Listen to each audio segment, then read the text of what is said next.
They say revenge is a dish best served cold. I disagree. The best revenge is watching people destroy themselves with their own poison while you do absolutely nothing. I'm sitting in my empty house now, divorce papers signed 3 months ago, and I can still smell the faint trace of Helen's perfume in the guest room. Funny how some scents linger longer than the people who wore them. 5 years of marriage gone in a single week. That's all it took for my mother-in-law to destroy everything Jessica and I had built together. But I'm getting ahead of myself. Jessica and I were genuinely happy. I know that sounds like something every divorced man says, but it was true. We had something real in our modest 3-bedroom ranch house on Maple Street. I worked as a maintenance supervisor at Patterson Manufacturing. Steady work with good benefits. Jessica managed our home, and we'd built a life that felt complete. Simple pleasures. Friday night movies on our worn leather couch. Saturday morning pancakes that Jessica made from scratch. Sunday afternoons working in the garden she'd started behind the house. We weren't wealthy, but we were content. We chose each other every day, and that felt like enough. More than enough. Helen's arrival changed everything, though I didn't see it coming at first. Just a week, Jessica had said when she asked if her mother could stay while her house was being fumigated. The chemicals are too strong, and you know how her lungs are. I nodded, even helped carry Helen's suitcases to the guest room. What choice did I have? She was my wife's mother, and Jessica loved her despite everything. Helen started her work immediately. The first night at dinner, she looked around our kitchen with that expression I'd learned to recognize, the one that said she was cataloging our failures. "This is cozy," she said, her voice carrying that particular tone that made compliments sound like criticisms. "Very simple." Jessica's smile faltered slightly. "We like it. It's perfect for us." "Of course, dear." Helen's fingers traced the edge of our wooden table, the one Jessica had found at a garage sale and refinished herself. "I just remember when Sarah Morrison bought that gorgeous colonial in Riverside. 5 bedrooms, 3 full baths. Her husband really knows how to provide." I watched Jessica's face change, saw the seed of doubt being planted. Sarah Morrison had been Jessica's high school friend, someone she rarely mentioned anymore. "Tom provides perfectly well," Jessica said, but her voice lacked conviction. Helen smiled that smile, the one that never reached her eyes. "Of course he does, sweetheart. You've always been good at making the best of things." The conversation moved on, but the damage was done. I could see it in Jessica's eyes as she looked around our kitchen with fresh dissatisfaction. The next morning, I found Helen in the living room, examining our bookshelf with the same clinical interests she'd shown the kitchen. "You know," she said when Jessica joined us, "I was talking to Linda yesterday. Her daughter just got back from Paris. Second honeymoon? Can you imagine? 25 years married, and her husband still treats her like a queen." Jessica poured her coffee without responding, but I saw her shoulders tense. "I told her about you two, of course. How sweet it is that you're so settled. Some women are just naturally homebodies, I suppose." "There's nothing wrong with being a homebody," I said, unable to keep quiet any longer. Helen's eyes fixed on me with barely concealed contempt. "Of course not. It's just that Jessica was always so ambitious in high school, remember, honey? You were going to see the world, do something important with your life." "I am doing something important," Jessica said quietly. "I'm building a life with my husband." "Yes, dear, and you're very good at it." Helen's tone suggested this was somehow tragic. "I just wonder sometimes if you ever think about what might have been. You're still so young and beautiful. Don't you ever wonder what else is out there?" I tried to counter Helen's poison throughout that week.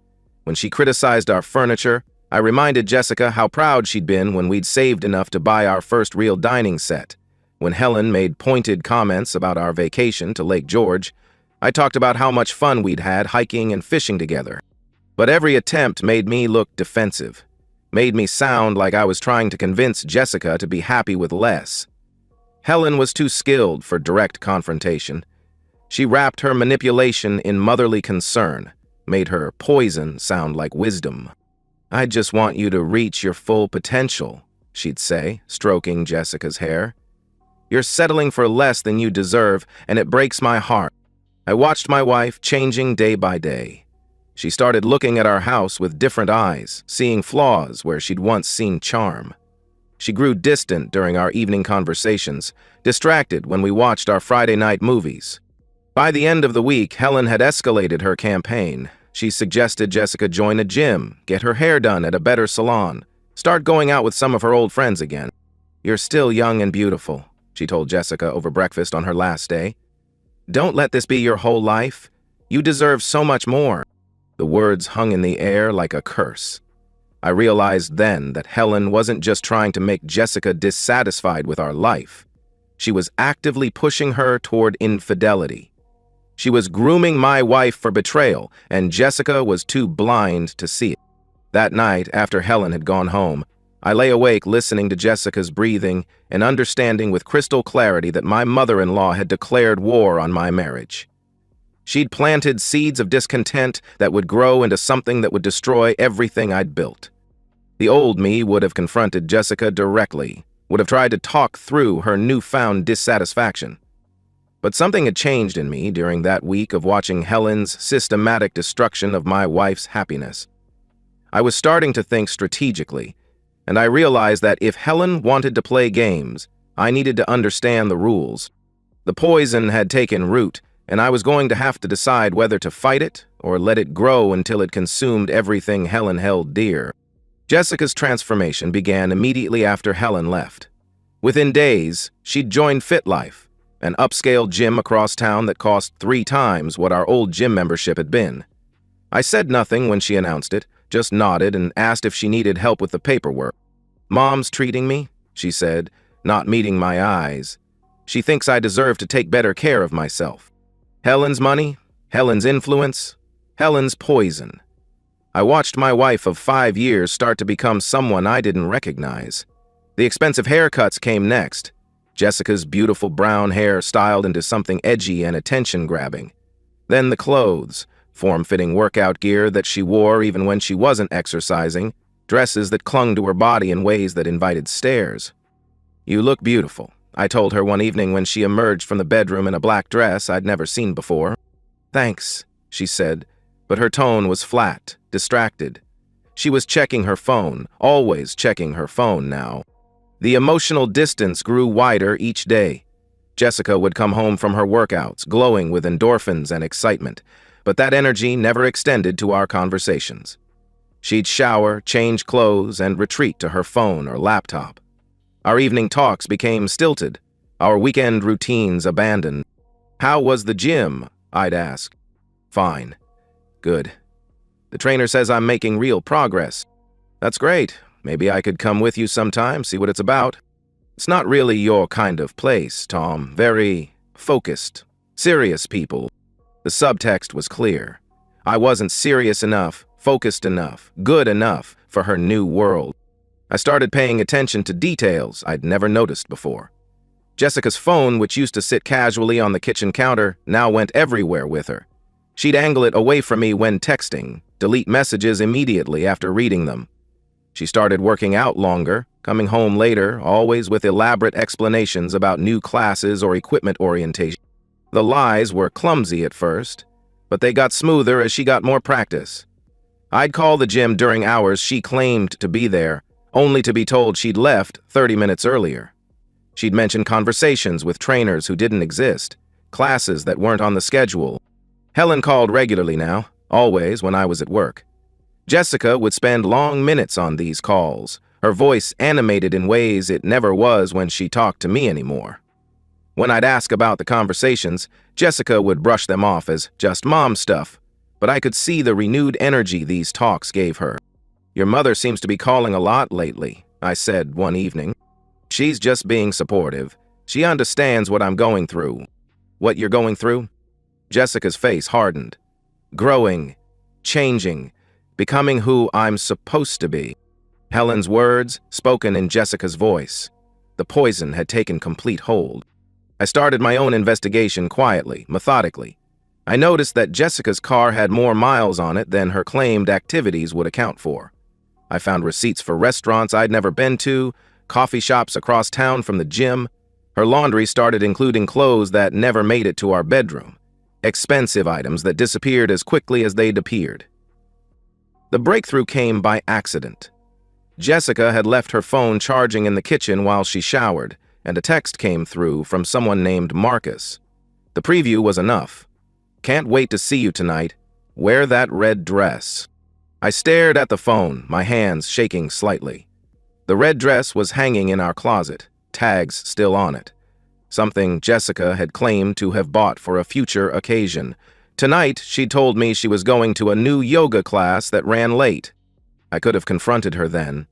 Part of me wanted to storm into the bathroom and demand answers, but something held me back. Maybe it was the strategic thinking that Helen's manipulation had awakened in me. Or maybe it was the understanding that Jessica was too far gone to be saved by confrontation. Instead, I waited until Jessica left for her yoga class, then I accessed our phone records online. 3 months of calls and texts to Marcus Santos, increasing in frequency and duration. I cross-referenced his name with Jessica's new gym and found him listed as a personal trainer and fitness consultant. The affair was fully developed, had been going on for weeks.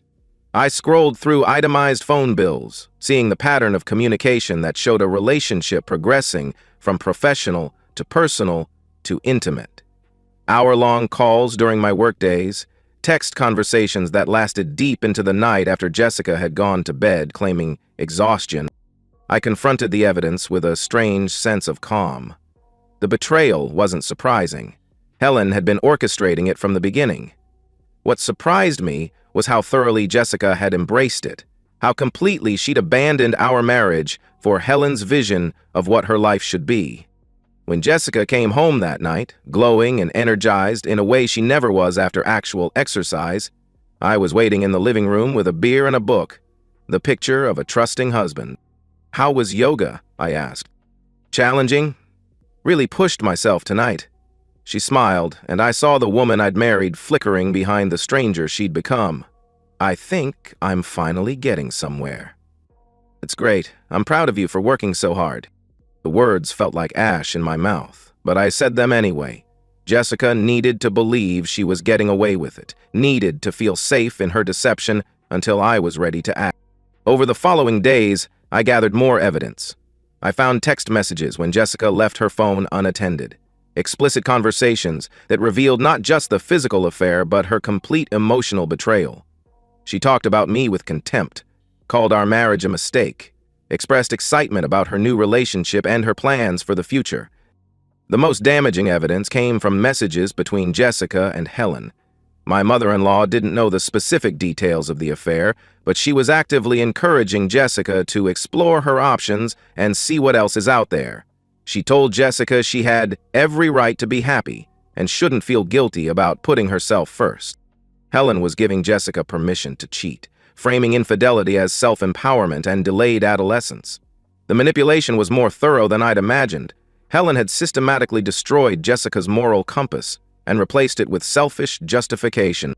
I copied everything, documented every lie, every secret meeting, every expression of contempt for our marriage. The evidence was overwhelming, but I wasn't ready to use it yet. I needed Jessica to feel completely secure in her deception, needed her to believe she was in control of the situation. The final piece of evidence came when I found messages between Jessica and Marcus discussing their future together. She was already planning to leave me, already talking about the life she wanted to build with him. The divorce was coming whether I acted or not. The only question was whether I would be the victim or the architect of what happened next. That night, I lay in bed next to my wife, listening to her breathe and knowing that everything we'd built together was already gone. Helen had won, had successfully destroyed our marriage and turned Jessica into someone who could betray everything we'd promised each other. But Helen had made one critical mistake. She'd underestimated me. She thought I was weak, thought I would collapse under the weight of her manipulation. She had no idea that watching her systematic destruction of my marriage had taught me to think strategically, to plan carefully, to strike when victory was certain. The poison had done its work. Now it was time to let it spread to everyone who had helped plant it. I chose a Tuesday night for the confrontation. Jessica had told me she was going to a late fitness class, but I knew she was meeting Marcus at the hotel they'd been using for the past month. The location was perfect. It would give me enough time to prepare everything before she returned. I started by packing her belongings. Not everything, just enough to make the point clear. I folded her clothes carefully, packed her toiletries, gathered the jewelry and personal items she'd accumulated during our marriage. 3 suitcases and 2 boxes. 5 years of shared life reduced to manageable containers. I loaded everything into my truck and waited in the living room. The house felt different already, lighter somehow, as if Jessica's betrayal had been a weight I'd been carrying without realizing it. I sat in my chair with a beer and watched the clock, knowing exactly when she would return. Jessica's car pulled into the driveway at 10:47 p.m. I heard her key in the lock, heard her pause in the entryway when she saw me sitting there with her packed belongings beside me. "Tom, what's going on?" I pulled out my phone and showed her the screenshots I'd collected. Text messages between her and Marcus, photos they'd sent each other, conversations about their future plans. Jessica's face went white as she scrolled through the evidence. "I can explain." "No." My voice was calm, controlled. "You can't. There's nothing to explain.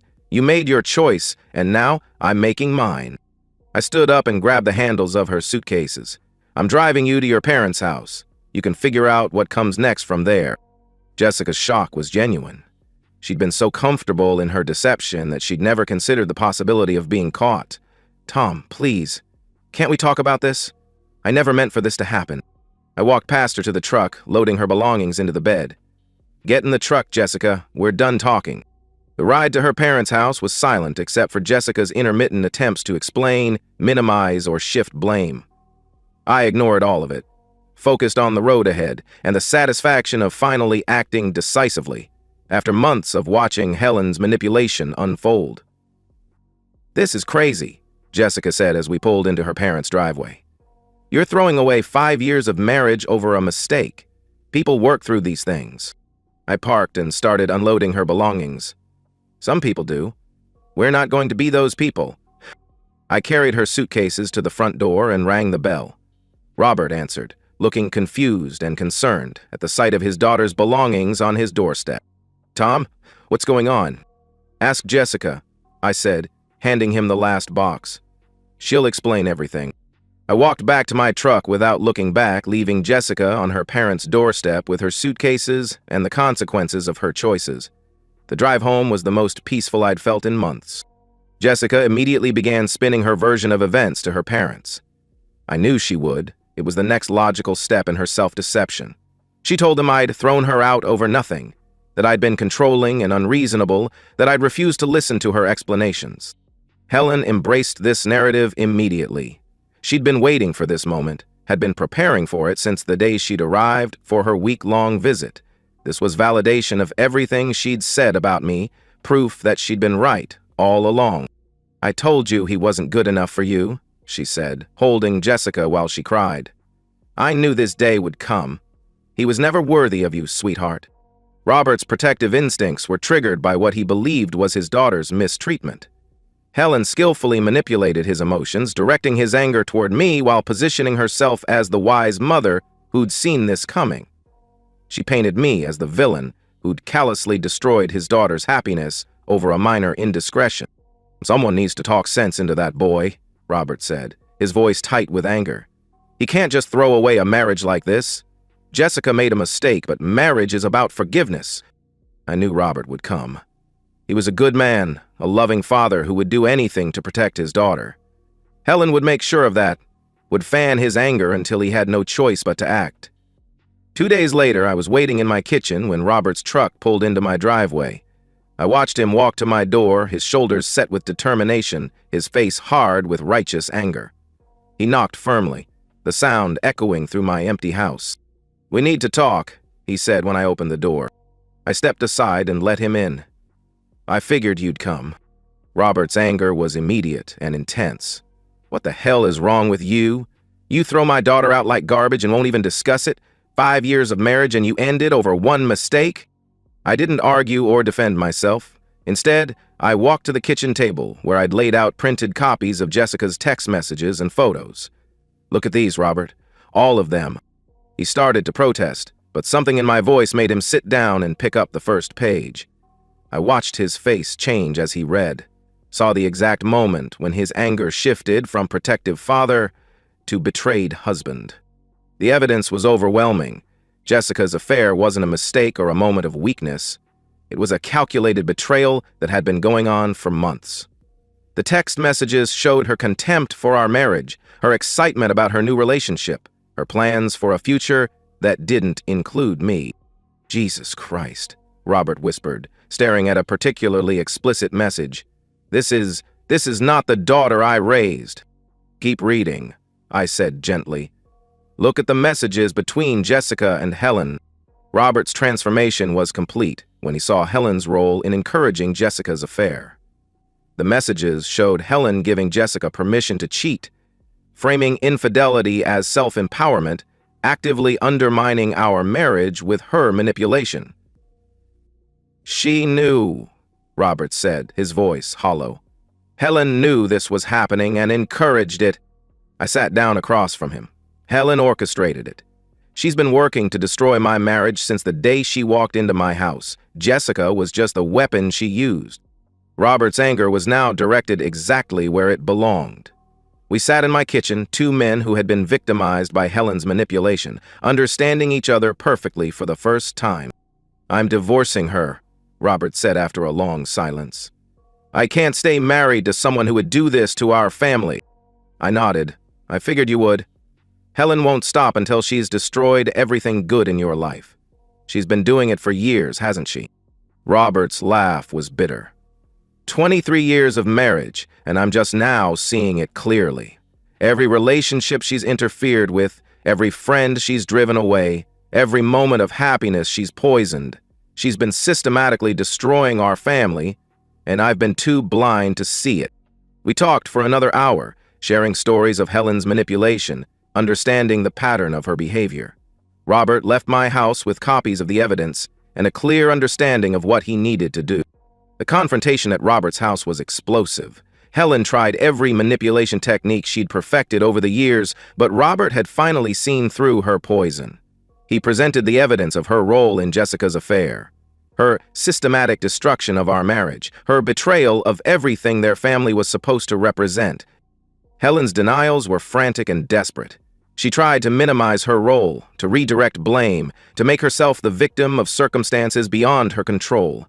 But Robert had reached the same place I had. Complete clarity about who Helen really was and what she'd done to our lives. Jessica found herself caught in the middle of her parents' divorce, finally understanding that her mother's advice had cost her everything. Her attempts to contact me were ignored, her messages deleted unread. Marcus had lost interest once she was no longer the exciting married woman seeking escape from her mundane life. Within a week, Helen had lost her husband, her home, her influence over Jessica, and her standing in the community. The poison she'd spread so carefully had finally reached its intended target, herself. I watched the destruction from the peaceful sanctuary of my empty house, feeling no satisfaction in Helen's suffering, only relief that her influence was finally gone from my life. The counterattack had worked exactly as I'd planned, requiring no violence, no illegal activity, no compromise of my values. I'd simply revealed the truth and let people make their own choices about how to respond. Robert arrived at my house 3 days after I'd given him the evidence, but this time he wasn't angry. He was devastated. The man who'd walked into my kitchen ready for a fight had been replaced by someone who looked aged by decades of suppressed realization. "I confronted her," he said, sitting heavily in my kitchen chair. "Showed her everything. You should have seen her face when she realized I knew the truth." I poured him a cup of coffee and sat down across from him. "What did she say?" "Everything you'd expect. Denial, then minimization, then blame. She tried to convince me that she was just being a supportive mother, that Jessica's affair was none of her business." Robert's laugh was hollow. 23 years of marriage, and she looked me in the eye and lied like it was nothing. The conversation that followed was one of the most honest I'd ever had with another person. Robert revealed the years of manipulation he'd endured, the subtle ways Helen had undermined every relationship in their family. the pattern of destruction she'd left in her wake. She drove away Jessica's first serious boyfriend in high school, he said, convinced Jessica he was holding her back from her potential. Then she did the same thing to the boy Jessica dated in college. I thought she was just being protective, but now I see the pattern. Robert's decision to divorce Helen was final and immediate. He'd already consulted with a lawyer, had already started the process of separating their finances and assets. The revelation about Helen's role in Jessica's affair had been the final straw in a marriage that had been dying for years. "I'm not giving her another opportunity to destroy what's left of our family," he said. "Jessica's already lost her marriage because of Helen's poison. I won't let her destroy any more lives." That same evening, Robert returned home to face Helen with the full weight of his decision. The confrontation was everything I'd hoped it would be. Swift, decisive, and utterly final. Helen tried every manipulation technique she'd perfected over the years. She'd denied her role in Jessica's affair, claimed she was just being a supportive mother, accused Robert of being unreasonable and cruel. When denial failed, she tried to minimize her actions, suggesting that Jessica's marriage was doomed anyway, and she'd just helped her daughter see the truth. "You're destroying our family over nothing," Helen said, her voice rising to the hysterical pitch she used when her manipulation wasn't working. "I was trying to help Jessica be happy. If that boy was a real man, he would have fought for his marriage instead of throwing her away." Robert's response was calm and final. "You systematically destroyed their marriage, Helen. You manipulated our daughter into betraying her husband, and you did it because you enjoy destroying other people's happiness. I'm done being married to someone who would do that to our family." The divorce papers were served the next morning. Helen's lawyer tried to negotiate, but Robert had documented everything, had evidence of her manipulation and her role in Jessica's affair. The divorce would be quick and decisive, with Helen receiving only what the law required and nothing more. Jessica found herself caught between her parents' divorce and her own failed marriage, finally beginning to understand the extent of her mother's manipulation. Her attempts to contact me continued, but I ignored every call, every text, every email. She'd made her choice when she embraced Helen's poison, and I wasn't interested in explanations or apologies. Marcus had disappeared from her life as quickly as he'd entered it. The excitement of an affair with a married woman had lost its appeal once Jessica was single and available. She was left with nothing. No husband, no lover, no family support, and no home. The community aspect of the revenge became apparent as news of both divorces spread through our small town. Helen's reputation as a manipulative destroyer of marriages became public knowledge through the careful sharing of information by Robert and myself. We didn't gossip or spread rumors.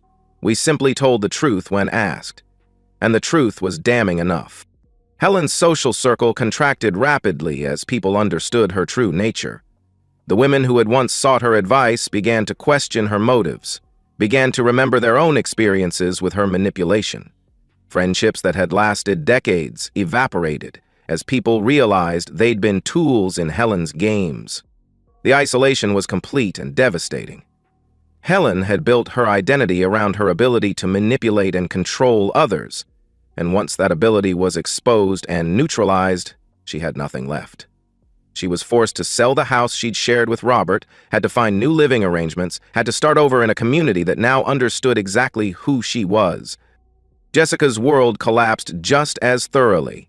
She lost her job when the stress of her situation affected her work performance. She had to move into a small apartment, had to learn to support herself for the first time in years.